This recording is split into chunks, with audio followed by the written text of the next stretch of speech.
Welcome to Because the Beatles, the podcast about the Beatles, everything about the Beatles 24/8. I'm Allison. And I'm Erica, and before we start, be sure to subscribe on iTunes or wherever you get your podcast, or stream us on Spotify.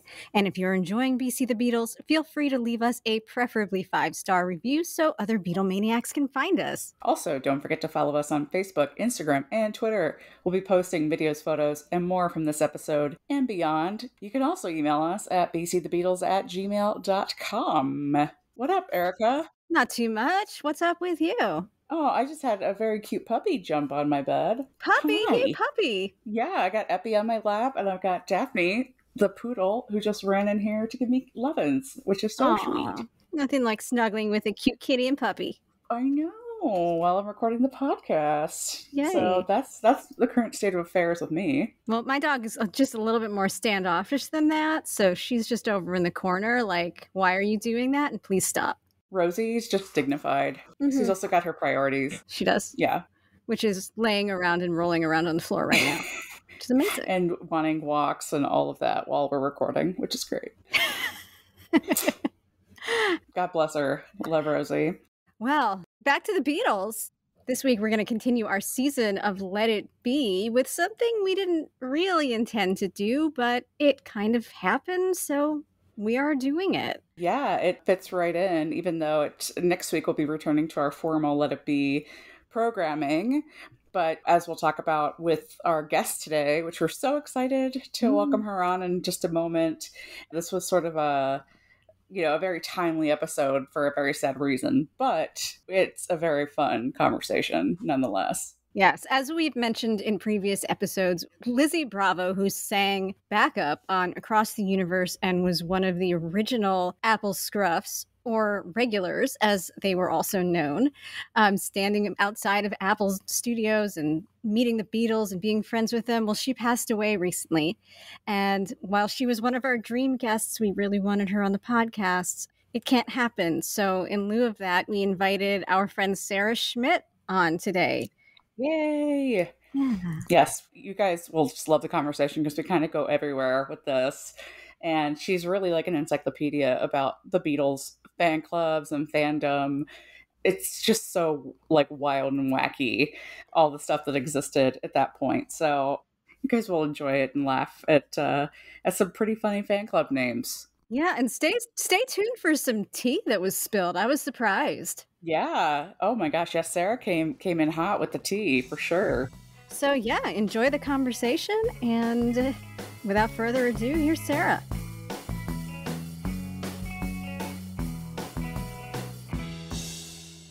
This episode of BC the Beatles is sponsored by Pictures2Digital.com. As Beatles fans, we're so lucky that all that original footage was saved and digitized so we can see masterpieces like the new Let It Be. But what about your personal memories? If you have piles of photos, videotapes, or even slides documenting your family history, make sure they're protected for generations by digitizing them at Pictures2Digital.com. Pictures2Digital can digitize nearly any type of media, catalog it for you, and deliver your memories via flash drive or the cloud service of your choice. And now, Pictures2Digital has a special offer for our listeners. Use the code BEATLES15 at checkout to get 15% off any order. Book now to receive your digital memories in time for the holidays. That's code BEATLES15 for 15% off. Save space, reduce clutter, and keep your precious memories accessible and protected for life. Pictures2Digital. That's pictures, 2, digital.com. For memories that last a lifetime.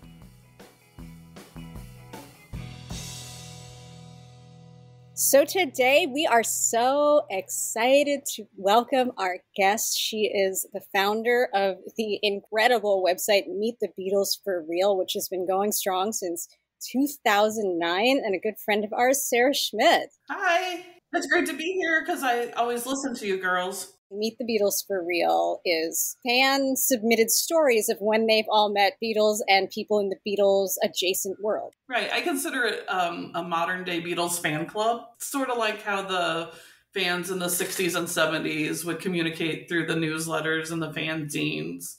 And it comes with the added bonus that it's got a really wonderful keyword listing on the side of it. So if I want to see stories of like people who have met Abe Laboriel Jr., I can click on it and find all of them. It's just such a wonderful resource. Well, thank you very much. That's really sweet of you to say. I mean, not to mention the rare pics. I love fan photos, so it's always a good day when I can find like new fan photos of the Beatles or with the Beatles. In addition to Meet the Beatles for Real, Sarah, you're also the author of Happiness is Seeing the Beatles, Beatlemania in St. Louis, and contributed to the fantastic book A is for Apple, Volume 2 and 3, and is currently working on a next book, which is such a wonderful extension of your site about the Beatles fan clubs in North America during the time that the band was around. So tell us a little bit about your books. In 2016, I had Happiness is Seeing the Beatles, Beatlemania in St. Louis published for the 50th anniversary of the Beatles concert in St. Louis because I'm from the St. Louis area. And I wanted to learn more about the concert in St. Louis, and there wasn't very much written about it. So I thought this will be a nice little article. And then it just kind of grew into a whole entire book. I love these like really in-depth pieces of Beatle history. You're really getting day-by-day accounts, personal accounts. I love all those books. I mean, there's been more and more coming out that kind of focus in on one city, be it in England or in the United States, and the Beatles' influence on that city. You know, it isn't for like your casual Beatles fans, but those of us who are like hardcore, want more in depth, it's a good book for that. Well, in addition to all of your fantastic work, Sarah, you actually had your own Meet the Beatles for Real story because you got to meet Ringo. I did. It was like the most exciting moment of my life. Can you please just tell us everything about it? My mom and I, my mom being the first generation Ringo maniac that she is, she and I pulled our money together and paid to have a meet and greet with Ringo. So we got assigned artwork and like a few minutes to meet him backstage. It was September 7th, 2018 at the Fox Theater in St. Louis. And he wasn't supposed to be meeting fans in St. Louis. He has like, when he does these meet and greets, certain cities that he does them in. And St. Louis was not on the list. But we talked to Neil Glazer at the Fest for Beatles Fans in Chicago and said like how we would be really interested, but it's not on the list. And he said, well, sometimes for really special fans that really love Ringo, he'll make an exception and will come out and do a meet and greet with them. He goes, I'll talk to Ringo about you girls and see what he decides. And we didn't know if until like the moment of the concert, we get a text like, he says, yes, come out. So we're running like, you know, my mom, she has a cane and she has some foot problems. She was running like to get to the big front of the line that had formed there to get into the theater. Of course, they don't want to let us in. And we're like, no, Ringo wants to see us. Let us in.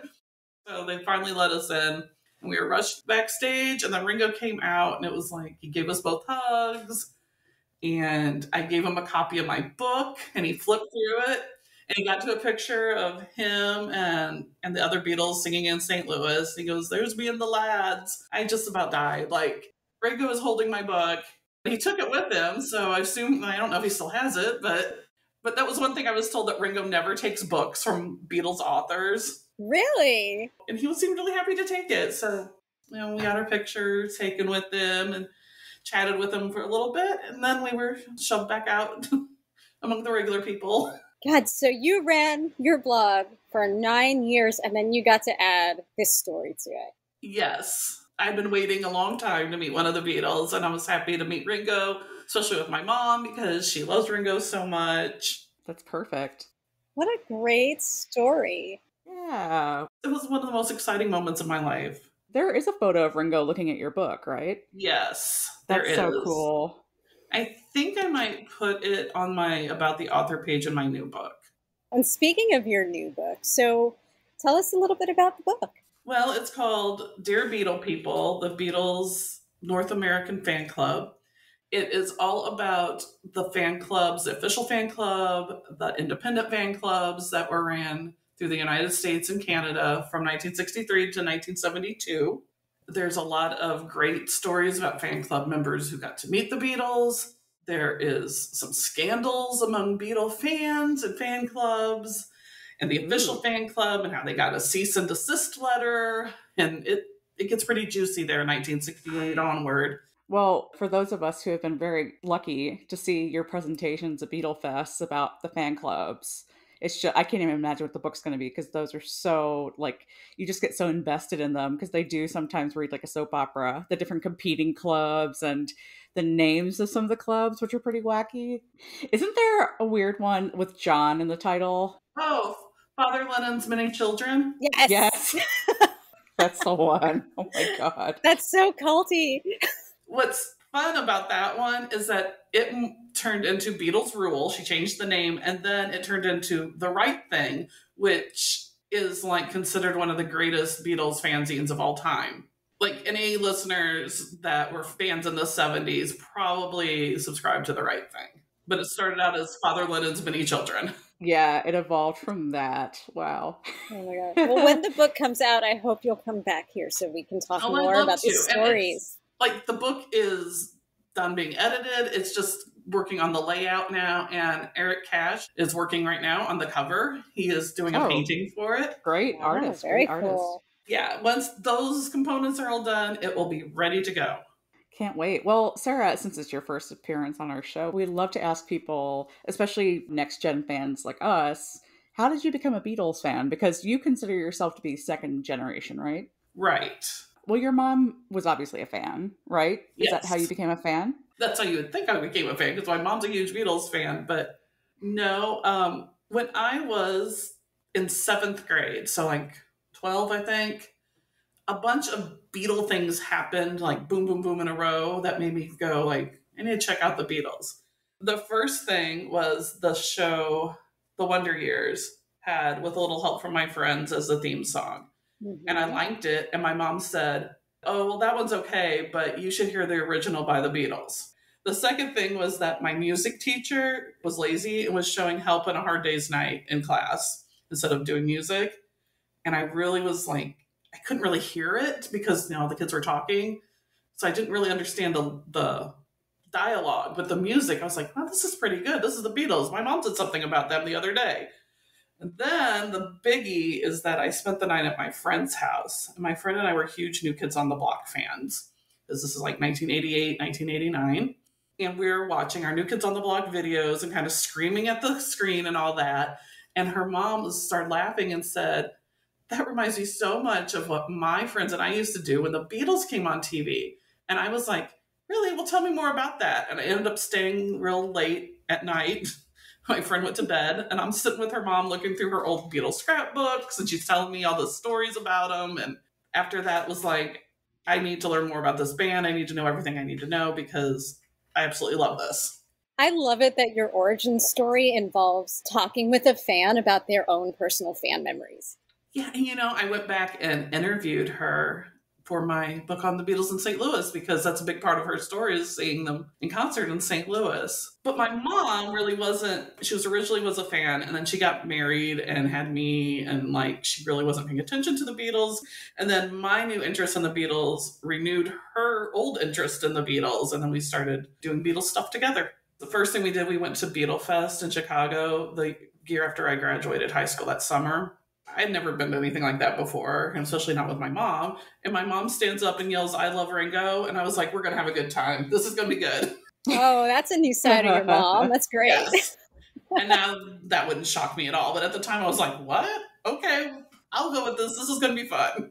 So today we really wanted to talk to you about something specific. Lizzie Bravo, one of the original Apple Scruffs, who had the distinction of being one of 2 teen girls who were actually on a Beatles song, passed away. It was just such a sad, sad day. And Sarah, you've been friends with Lizzie for such a long time through your site, and you've heard her stories and published her photos. So we were hoping you could just tell us a little bit more and we could celebrate such a loved member of the community. Yeah, I'm really honored that you asked me to talk about my friend Lizzie because she was such a special Beatles fan. I think she really is the epitome of the ultimate Beatles fan. Like, she's what every Beatle fan should be because she just spread that peace and love to everybody. And she was just such a sweetheart. And I'm still really sad about her death. We had always wanted to have her on the podcast. So it's it's a little bittersweet, but it's wonderful that you decided to come on and remember her and her legacy. But I never really interacted with her, but what little interaction we had on Facebook was just her being such like a humble Beatles fan. You encounter fans online that are for no reason at all, just so high and mighty or holier than thou in their fandom. But she was there. She saw it all, and she was just like, no, I love them just like everybody else loves them. She would say she was no different than you or me, Erica. She would say, I'm just a Beatles fan like you are, even though she had all those other interesting things happen that none of us would ever have happen. Yeah, like Erica said, she was an Apple Scruff before there was even a name for the Apple Scruffs, right? Right. She would have said that was not an Apple Scruff. Really? Yes, she would not claim to be an Apple Scruff because she was one of the regulars. The Apple Scruff started in late October, early November 1969, and they had fan club cards. So she was literally not a card-carrying member of the Apple Scruffs because she left London in early October of 69 to move back to Brazil. So while she was there, and she knew all the girls that were official Apple Scruffs, she would always say she wasn't one of them. I think being a regular sounds cooler. It all was good. I mean, it was the regulars and the Apple Scruffs were mostly the same girls. And she got some really amazing firsthand access to them. She took some pictures of them that are still some of the best fan pictures around, especially of John, who she loved. Yes. She would always tell me that she didn't take as many pictures of the other Beatles because she wanted to save her film for John. Because like me, she was a John girl. And I was like, well, yeah, obviously you don't want to waste your film on those other guys. I mean, she did take other pictures of Paul and George and Ringo, but not nearly as many as she took of John. Well, I was a bit jealous. I was reading something about her this past week. And apparently when she moved to London from Brazil, I believe it was 1966. It was 67. 67, okay. She had said she went to EMI Studios right away, and she got to see my favorite Beatle, Brian Epstein, come out of the building. That was like one of the first people she met. So I'm so jealous. But she didn't take a picture of him.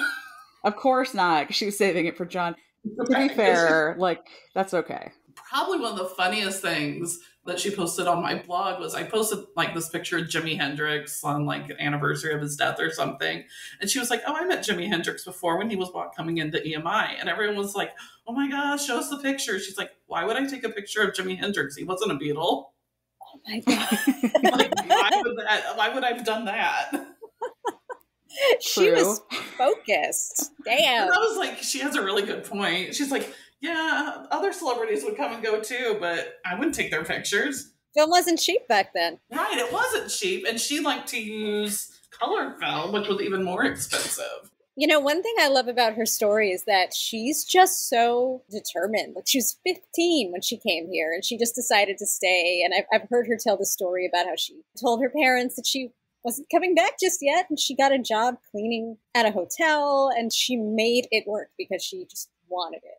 Her and her best friend at the time, Denise, kind of did this together, even though Denise arrived a week earlier. But they both were big Beatle fans in Brazil and were pretty upset that the Beatles never played Brazil and had stopped touring. So they realized the Beatles aren't going to come to us, so we're going to go to them. And they just decided we're going to go on a little holiday and stay there for many years. It's like every Beatle fan's daydream about what they could have done. Well, it's like a fanfic. It really, somebody could have written this and put it online as a fanfic. Yeah, and the fic would end in a way that if you were writing, it'd be like, that doesn't sound realistic, and that they got to sing on a Beatles song. Right. Her and Gayleen got to sing on Across the Universe. It's crazy. They were recording Across the Universe on a Sunday, and the Beatles never recorded on a Sunday. It was kind of a odd thing. So there weren't as many fans waiting outside of EMI. Oh, and they let them sit not outside because it was cold. It was February. So they got to kind of sit inside, between the door and the other door. And Paul came up to them and said, which of you know how to hold out a high note? Not very many girls. I think girls were kind of shocked that Paul McCartney's standing right there. And they didn't respond. And Lizzie and Gayleen were like, I do. And that's how they got to go in there. I mean, I can't carry a tune in a bucket, and I would have been like, absolutely, Paul, I can. But the thing is, Lizzie actually was a singer. She could sing. She could, and you can hear it, especially on the latest Let It Be album. The remix of like Lynn John's version of Across the Universe that features Lizzie and Gayleen is my favorite of all the mixes. And something funny about that is that at first, Gayleen was a Paul fan, Lizzie's a John fan, so they went to their favorite Beatles, but they were too nervous or something, and they were like, okay, girls, switch. So that you're not next to your favorite Beatle because you girls are like giggly, and I don't know what they were doing, but whatever reason, they wanted them to switch. Next to John, she couldn't sing, but next to Paul, she's just like, whatever. Yeah, do my job. Oh, yeah. She's like, well, it was just Paul. Erica is like, that's unacceptable. Well, Gayleen was like, well, it was just John, so I guess that worked out for him. The sad thing about it is that Mal was there taking pictures with this new camera of his. And none of the pictures turned out because Mal didn't know really how to use the new camera. And he didn't roll the film to the next thing. Remember how you have to do that? Mm-hmm. Back in the day, you had to go to the next one. And he wasn't doing that. So none of his pictures turned out. And that's the reason why Lizzie didn't take any pictures during that, was because, Mal's got a brand new camera and he's snapping pictures like crazy. Oh, no. Aww, no pictures. Mal didn't look like the kind of guy you could stay mad at for too long, but seriously, I would have been so upset. Mal gave Lizzie Kit Kat bars, so Paul is right with the world. Story. Yeah, she blames that for her. She had a lifelong addiction to Kit Kats. So. Yes. So she didn't stay mad at him. Now, have you read her book? I know she wrote a book, but it wasn't translated out of Portuguese, right? No, it wasn't. Okay. Not yet, at least. I do have her book. The pictures in it are amazing. Although her and her publisher or layout guy, whoever it was, kind of had an argument about the pictures because Lizzie put in every picture she took, pretty much, including ones that were a little fuzzy, out of focus, were just the back of John's head. And the guy was like, you can't put these pictures in here. Nobody wants to see them. And she's like, everybody wants to see them. He's like, no, they don't. Nobody wants to see a fuzzy picture. She's like, yes, they do. Trust me, the Beatle fans want to see these pictures. She was definitely right. Right. And we used to talk about that all the time. That I was like, I don't care if it's fuzzy. It's John Lennon or it's Paul McCartney. I want to see it. Right. It's a moment in time in the lives of Beatles that we haven't seen yet. So it's important. So I have her book, and one day I typed quite a bit of it into Google Translate. And while Google Translate isn't that great, it at least gave me a good idea about what the story was. Did you find out anything new from the book that she hadn't shared already? Do you remember that John and Yoko did one of their things, and they gave out wooden spoons for people to make music with? Okay. Lizzie somehow got the job of buying all the wooden spoons. And so she went to like all the Woolworths in London, all around, because, you go to one and they would have like 12. So then she had to go to another one. And that was her job. Like one day she's running all around London collecting wooden spoons for John and Yoko. That's so great. I had never heard that story before. I thought that was pretty funny. Make that up. That is very funny. I hope this gets translated so we can all read the rest of it someday. Lizzie was taking care of her mother who had Alzheimer's. And while she was doing that, she was working on the translation. And I'm pretty sure had most of it finished. But she was still going through her diaries, making sure she didn't leave anything out. But I want to say most of it was done. Like there were still some things needed to be wrapped up. But I'm hoping her daughter realizes how important it is and releases it. Because her mom wanted it to be out in English so bad. Oh, we want it. She wanted it for us because she didn't want her stories and her photos to die when she passed away. Like that was a concern of hers. As I think it is a lot of Beatle fans that have photos and the memories. I mean, that's a big part of what my site is about, that everybody has a Beatles story. And it's important for the history of the Beatles to get it on paper or record it and pass it along, because especially first generation fans aren't going to be around forever, and we don't want their stories dying. I love the Apple Scruff girls, I really do, but a lot of them don't want their pictures shared and they don't want to share their stories. And it makes me sad. Well, I hope they at least write them down somewhere to keep a record. Well, this is what I understand, and I show no disrespect to them because really I love these girls. They feel like it's so private and personal to them, the times they shared together and with the Beatles, that they don't really want to share it with everyone. I can see how they might think that, or maybe also think like you don't want to cash in on something that feels so good to you. But we'd love to share in the stories with them. I know, but they don't understand. I mean, it's not going to happen. Oh, It's just not, because I've talked to a lot of, well, not a lot of the girls, 3 or 4 of the girls that were card-carrying official Apple Scruffs, and they're just not interested in sharing their stories. They're not interested in having their photos out there. I mean, they will share a few photos, but not a whole lot. that's so interesting that they all kind of have the same feeling about it. Well, it's kind of an agreement I think they made with one another. Because when Carol Bedford wrote her book, Waiting for the Beatles, they were very unhappy with her. And before she passed away, Carol passed away, they did reconcile with her, but they were kind of on bad terms for a while.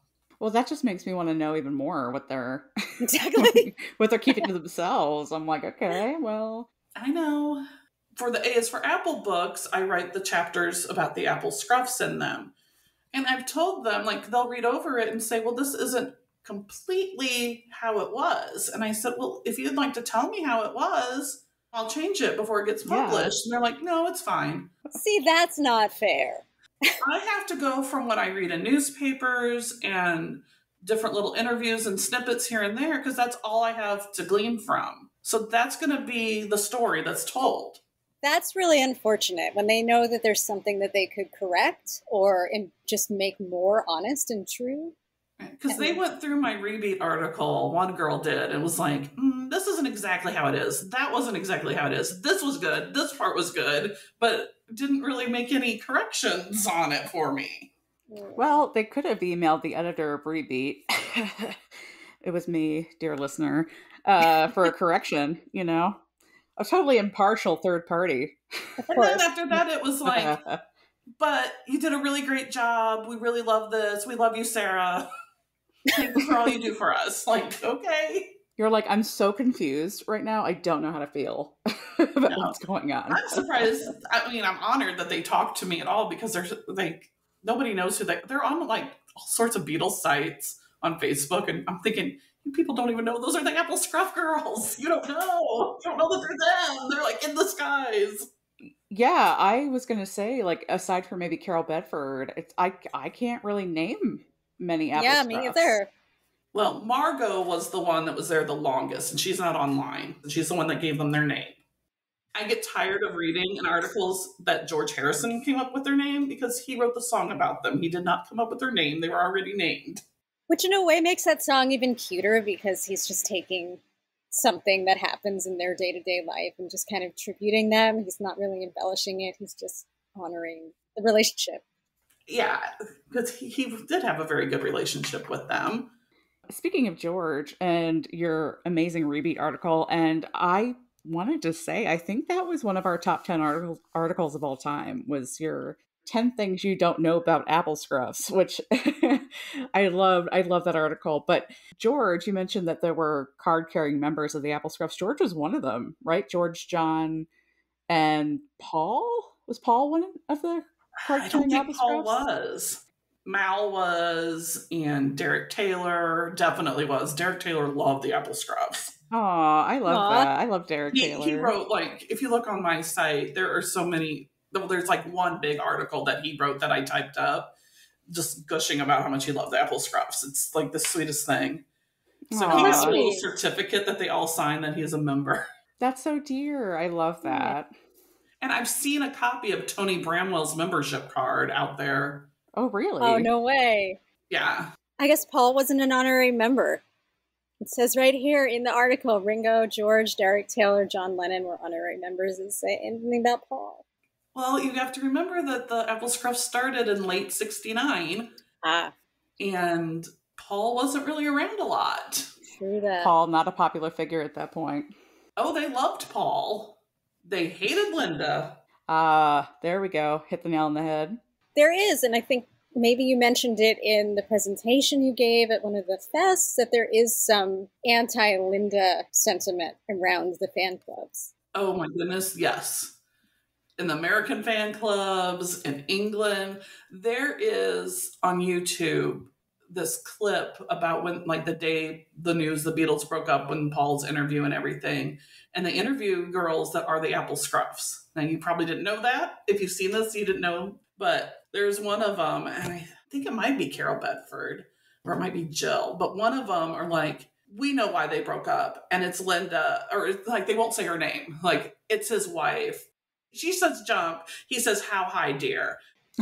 Like, whew. They did not like Linda, but they were the baddies. That was the other group, like, the opposing the Apple Scruffs. The baddies are the ones that set the mail on fire on their wedding day and shoved it through the post and would write all these terrible things about Linda on the door. Were they like rival Apple Scruffs gangs? Yes, there was a rival group, the baddies. They were actually called the baddies? Oh my God. I'm saying this stuff out loud, I realize how funny it sounds. Yeah, because they all were the regulars up until 1969 when she came in through the bathroom window. That was kind of the breaking point where they became two sides. Because, you know, you're talking about girls in their late teens, early 20s. It was drama city. But pause for one sec, because she came in through the bathroom window. Was that about the Apple Scruffs? Yes, in a way, yes. But they weren't called the Apple Scruffs yet. They were still the regulars.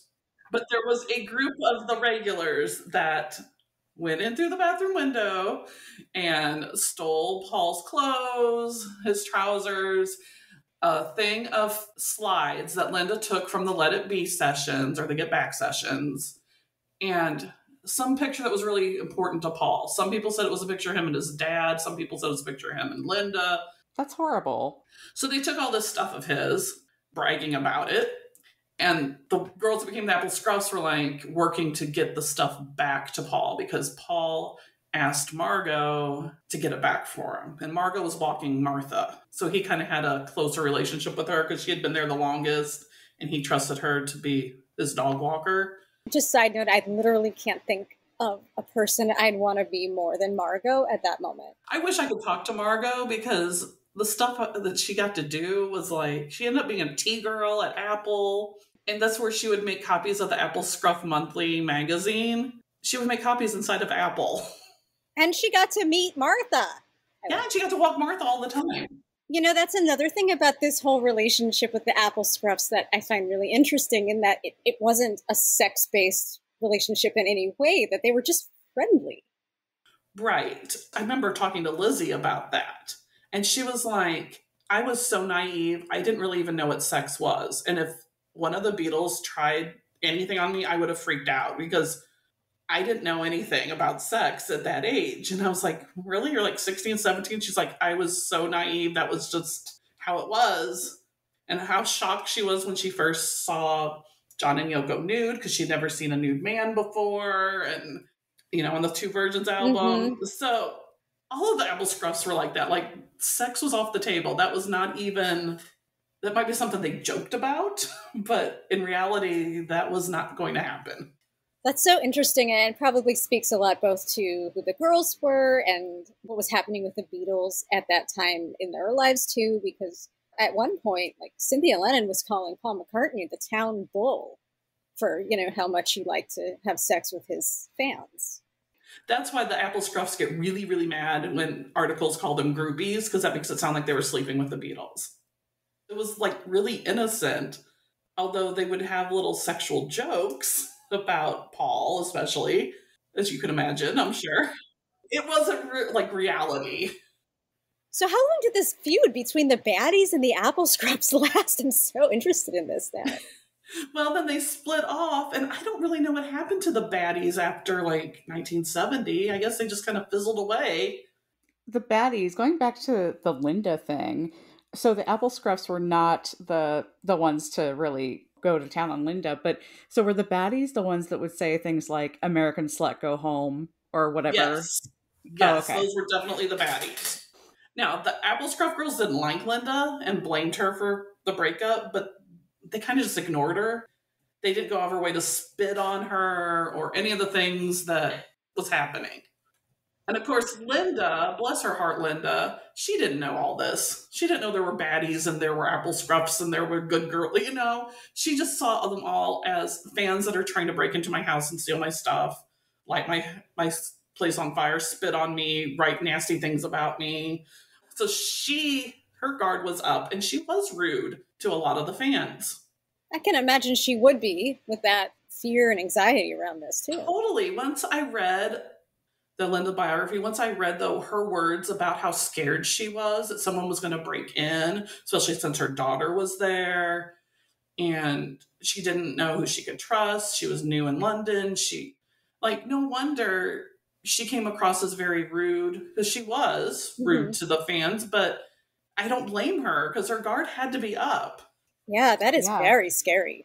And it makes sense that she and Paul would abscond to the countryside after the breakup, because I'm sure they were terrified what was going to happen if they stayed in that house, perhaps after the dissolution. Definitely. And I could see why they left too. Did the Scruffs and the baddies have the same feelings about Yoko? I don't really know how the British fans felt. I know the American fans from my fan club book ignored her. Like, okay, that's John's girlfriend, that's John's wife. It wasn't like this huge anti-Yoko thing that we all think it was. There was some, because there was one girl that wrote that she was Miss Hiroshima 1945. Damn. I know, it was like, whoa, that was like, woo. I know, that was like some serious mean article that she wrote about Yoko, but most of the fans were just like, yeah, John's just weird, and yeah, he goes out with Yoko. Like, once I got over the shock of him divorcing Cynthia, and most of them blamed Cynthia for the divorce originally. Wow.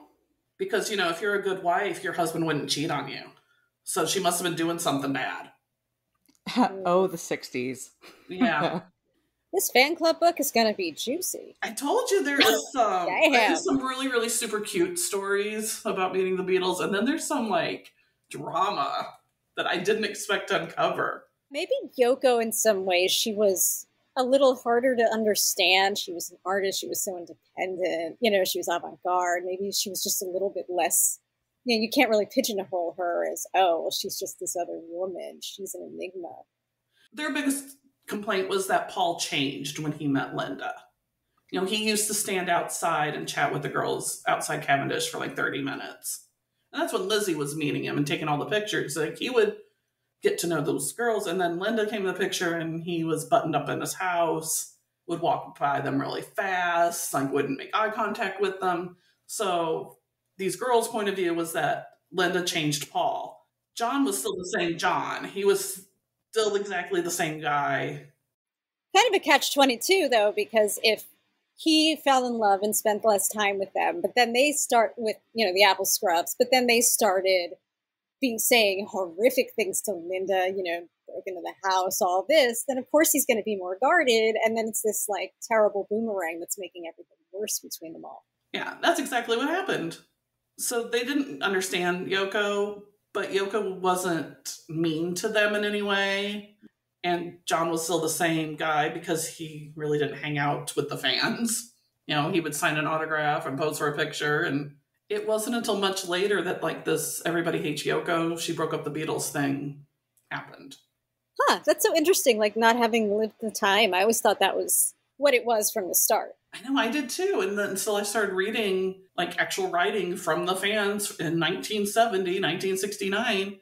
Just bringing it back to Lizzie one more time, though, before we wrap up, I wanted to talk more about Lizzie after the Beatles period.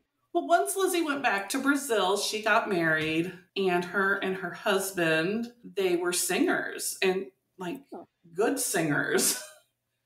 They had hit songs and stuff in Brazil, especially her husband, who she did divorce, and they had a daughter who is also a performer. She moved to the United States for a while and lived in New York, but she never went to visit John because she felt like that was enclosed on his personal life. She connected with the Beatle fan community in New York in the late 70s and into the 80s. and was really involved. Went to Beatlefest as just a participant, not a speaker or anything. She just really? paid her for her ticket and went like everybody else, and traded her pictures with the other fans, told her story, in the hallway. But she became someone who contributed to the Beatles fanzines of the 70s and 80s, The Right Thing, and with a little help from my friends. She would write articles, and she was always sharing her pictures with them. Like, you always will find black and white copies of her pictures in these magazines. She also was working, I don't know, somehow in public relations or something I know she became friends with River Phoenix. And she did some work with him. I think it was public relations. And then when Paul performed in Indianapolis in the 90s, she was on with the press at his press conference because he was making an announcement about traveling to Brazil. And so she, being in the press, she got to ask a question, and she asked whatever her question was. And Paul stopped and went, "How do I know you?" And she's like, wow. My name's Lizzie Bravo, and I'm from Brazil, and I sang with you on Across the Universe. And he's like, "Oh my gosh, I totally remember you." Like, aww. That was like this little moment she had with him. That was the only time she ever spoke to one of the Beatles after she had left Brazil, or left London to go to Brazil. And then she moved back to Brazil and had a granddaughter that she was was playing with. And her daughter was in a production of Hair not too long ago, and she wore her mom's old clothes from the Apple boutique. Oh my goodness. How cool is that? And she got involved online. Like recently, in the past 20 years, she had such a big presence. Nobody knew about Meet the Beatles for real until Lizzie started sharing the link with people. And I don't know how she found it, but one day I wake up and there's comments from someone named Lizzie Bravo, and I think, that's the girl that sang on Across the Universe. Like, is someone just using that name as a joke? Because surely that can't be that person. But no, it was. And she was correcting me on some photos that I had the date wrong, and I had the people wrong in the background. And my that God. she started emailing me, and then we started phoning each other. And even though I never met her in person, I considered her a really good friend.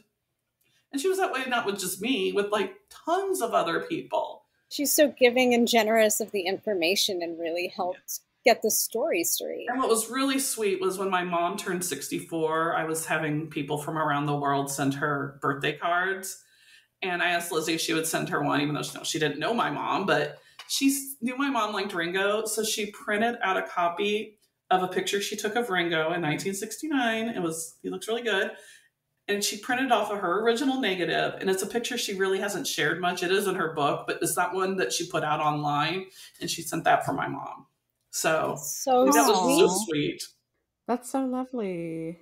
I know, because she only took 2 pictures of Ringo the whole time she was there. Well, didn't want to waste the film. I understand. I know, she's saving her film. So that was really sweet. And she's just so giving and so loving. She didn't take the criticism on the internet very well because, people could be very cruel, but she didn't let that totally stop her from her good deeds of sharing the Beatles with everybody. How do you feel, as somebody who really catalogs the history of the fandom, how do you feel that Lizzie's and the Apple Scruffs legacy impact our community today?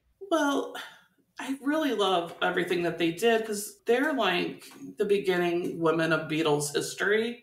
The outsiders, they were documenting things through their diaries and through their fan club magazines. So as women, I just think that's amazing that they were doing that so that today we can see the full history and know that the fans weren't mad at Yoko. It was more Linda, we get a bigger picture of the Beatles through those fans, the original fans, than we would through a biography. There's a lot more to the story than what Hunter Davies told at the time, for sure. Right. It's more than really anybody has, except for Mark Lewison, who has extensively interviewed Lizzie, was a great friend of Lizzie's. And Mark has gotten a hold of the same Beatles newsletters that I have, and he's amazed with all the information that's in there that you don't find elsewhere. Oh, that's good to know that he was able to spend a good amount of time with her. Yeah, they were really good friends. Anytime Lizzie was in London, she would visit with Mark, and would get together. So I'm sure during one of those times he interviewed her a lot. So wrapping up, Sarah, where can people follow you, learn more about you? Well, go to meetthebeatlesforreal.com. All one big word, Meet the Beatles for Real. And everything's there. There's my emails listed on there. There's a link about my upcoming book, my previous book. Everything you need to know is on meetthebeatlesforreal.com. And make sure you look down the thing about fans and click on Lizzie Bravo, because all of her pictures and stories will pop up. And something else that was one of the readers of my site told me was Lizzie would comment on a lot of things, which I knew she did, but I didn't really think about it. He goes, I was just looking through the comments and just reading Lizzie's comments because she would comment all the time. And I was like, you're right, she did. Oh my God. So there's little hidden treasures in the comments section. Well, I know what I'm doing this weekend. Well, we are so excited to have you back, Sarah. Thank you again for talking to us today about Lizzie and Scruffs and et cetera, et cetera. Anytime. I love talking about Beatle fans. Absolutely. And yeah, we can't wait to read your book. For sure.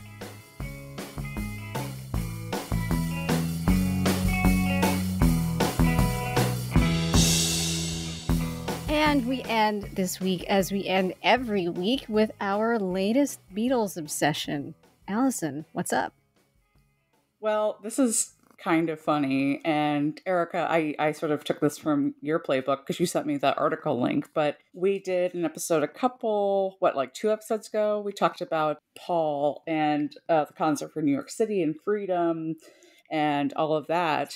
And in the episode, we talk about the Robin Hood Foundation. And both of us were like, gosh, we haven't thought about that in so long, because that was really kind of at the forefront during the whole post 9/11 period, but really hasn't been in the zeitgeist since. And lo and behold, like magic, just last week, Paul was at a benefit for the Robin Hood Foundation in New York at the Javits Center with Nancy.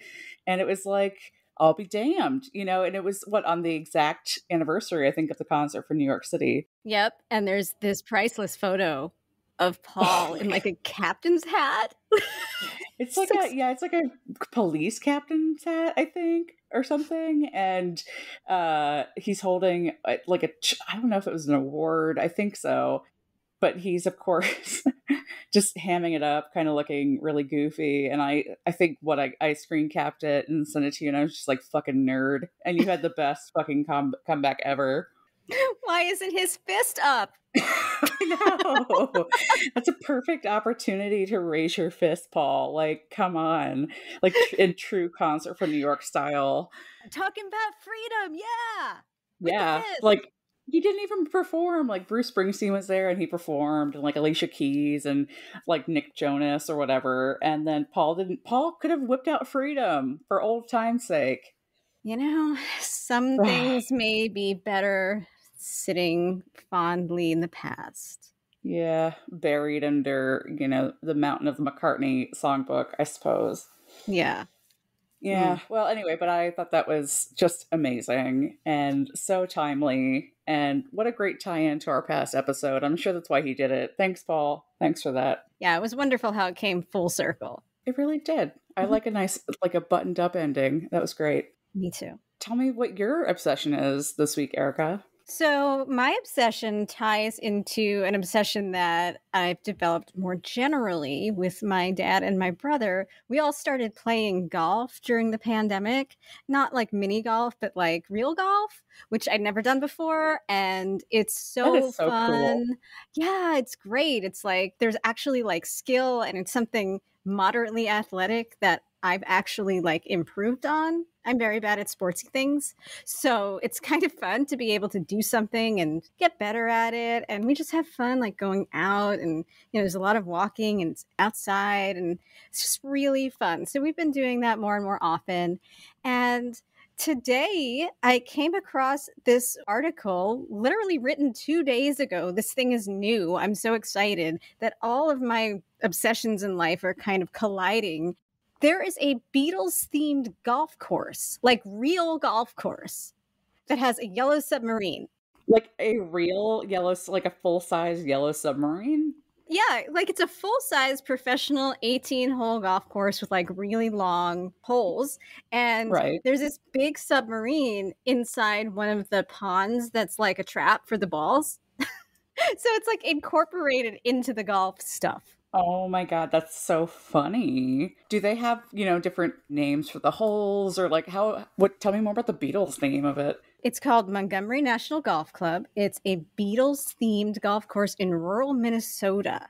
Apparently, the guy who owns the course is a huge Beatles nut. The pro shop has giant Beatles posters. There's one of those limited edition Beatles jukebox, like Steven Tyler has one of them. Oh, There's yeah. signed guitars and a putter with a yellow submarine on its head. It's like a Beatles like dream scene, right? So that's just the pro shop. And then all through the golf course, it's all got like subtle Beatles themed. Well, some are not subtle. There's a 17-foot guitar in the parking lot. There is, like I said, it says 1-ton yellow submarine floating in a pond on the 18th Good hole. Lord. That's so cool. Yeah, there's like signs all over. Like there's one there's one tree that has like wood signs that say like pointing to like Abbey Road and Penny Lane and like Savile Row and Isle of Wight, like with the mile markers on it. So it's like all of these really cool little Beatles themed things that you get to observe while you're playing golf. This would be so fun to me. I would love to go see it. And not only that, but this place where the golf course is also haunted. Okay. So, Does that tie into the Beatles theme, or is that just like what happened? With like a murder happened there, or a golfer got struck by lightning? apparently, there's a thing about haunted golf courses, and this is apparently ranks in the top 10 most haunted golf courses in the country. What? I did not know this. Yeah, I didn't know this either. And the two original owners of the farm where the golf course was built are buried underneath a giant tree that's on the course. And so they say never left the property. Fun. So, like, you'll be golfing on some graves. That's great. I think the graves are off to the side, but okay. It seems like there's a little bit of poltergeist activity going on. Like random things fall to the ground, like things end up landing on top of each other that they shouldn't land on top of each other when no one's looking. It's that kind of stuff. So, it sounds like a lot of fun. It kind of combines two things that I love. And though I've never been to Minnesota before, I now feel like I need to take a trip there. Yeah, I think that might be in certainly your future, possibly our future. Yes. As a quote on the site says, you've got to go to that course. The guy is like Willy Wonka if you traded chocolate and candy for golf and the Beatles. That's awesome. That sounds like a blast. Definitely putting that on a road trip. Yes, taking a trip, doing it. Very excited. Oh, yeah. The Beatles golf course in Minnesota, eh? Yeah. Sorry, Minnesotans. I had to. It's hard to resist, It really is impossible. So I think that's about it for BC the Beatles this week. Yeah, that's a great note to end on. Well, thank you all for listening. Next week, we have a very cool episode. We're returning to our Let It Be series, and we're going to be talking about Yoko versus Linda and the Let It Be period, or the Get Back period, whatever you want to talk or call it, the death rattle of the Beatles. So that'll be an interesting episode. You heard Sarah kind of talk a little bit about Linda and the fans, Yoko and the fans, but we'll be diving in deep. Yes, this is like a bookend episode to one of the episodes we did a few years ago at the White Album Symposium that we called Women on the Women of the White Album. So this is Women on the Women of Let It Be.